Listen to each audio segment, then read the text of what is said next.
Hello everyone, welcome to What's Up in Portugal. I'm your host Perry, and today we're going to be continuing our tour of Porto. Let's get to it. So we're going to continue where we left off from the last episode, here at the statue of Almeida Garrett, which you know about because you saw our previous episode, right?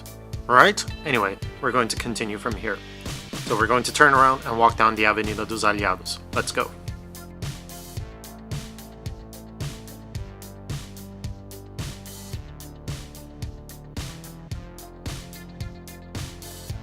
We're going to cross the street.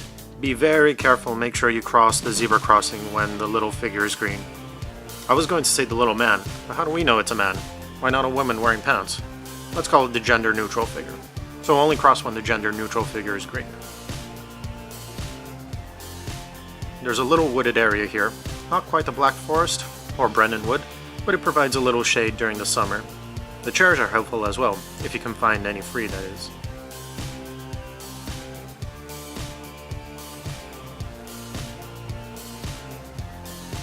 The Avenida dos Aliados translates as Avenue of the Allies.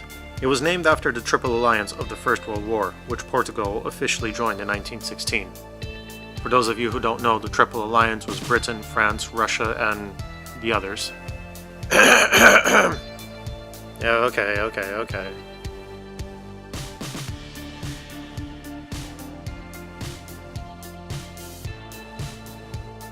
Events are held throughout the year along the Avenida, with musical performances, sporting matches played on large television screens, and other events, particularly on New Year's and the Festa de São João in June. It's a festival to celebrate the summer solstice and the saint day of St. John. It looks something like this.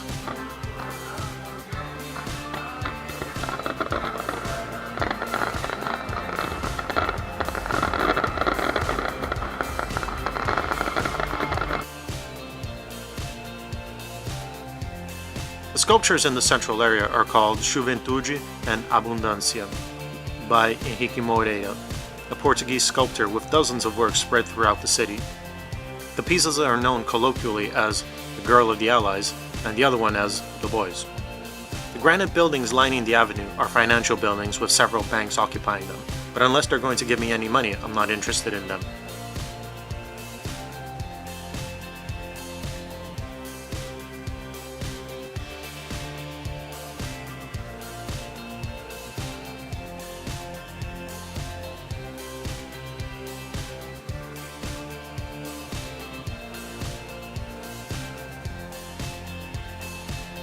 I know I sound like a broken record when I say to be careful when you cross the street, but if I don't, and one of you gets run over, HR will come down on me like a ton of bricks. Stupid health and safety. Anyway, we're at the bottom of the avenue, on the Praça da Liberdade. Standing proudly on his horse is a 10-meter tall, 5-ton statue of Dom Pedro IV. That's an impressive statue, though I don't think they made it to scale.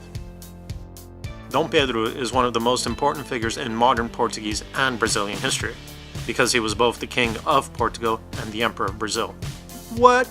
I know, right? We'll get to him in our biography special, so stay tuned for that. But very briefly, Portugal was in the middle of a civil war because Pedro's brother, Miguel, betrayed him and refused to marry Pedro's daughter, Ew. So Pedro abdicated the throne of Brazil, came back and held on to Porto during a siege that lasted about a year, giving him the nickname, the Liberator, and Porto the nickname of the Unvanquished City.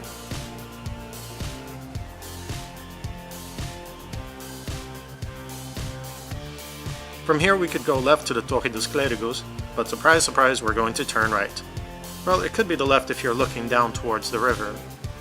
Whatever, we're turning here.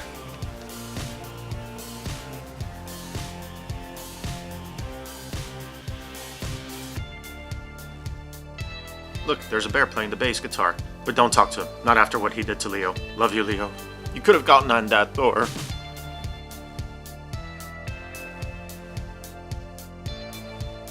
We've reached the Church of St. Anthony, the patron saint of Portugal and Lisbon. But because we're not in Lisbon yet, we're not focusing on him. He's buried in Padua, Italy. He's actually known in English as St. Anthony of Padua because he died there, but he was a Portuguese priest and friar. He's also the patron saint of lost things, which is good to know because I always lose my keys. From here, we're going to cross the street to the station of São Bento.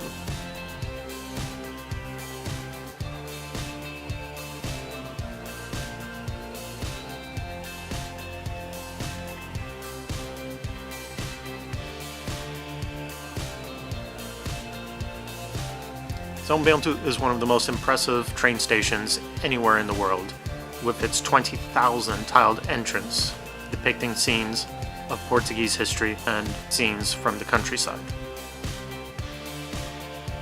20,000? And I get tired of doing a jigsaw puzzle after 10 minutes. We'll release a special episode on São Bento train station because it deserves it, so stay tuned for that. We'll end today's episode here, and next time we're going to climb a massive hill, so make sure you stretch those legs. Everyone, thank you so much for watching this episode. We really hope that you enjoyed it. In the description below, we're going to link some of the places and people that we talked about in today's episode. Be sure to check them out for more information. If you enjoyed this video, please give it a thumbs up and subscribe to receive more awesome videos such as this one. Don't forget to check us out on Facebook, YouTube, and Instagram. So until next time, ciao!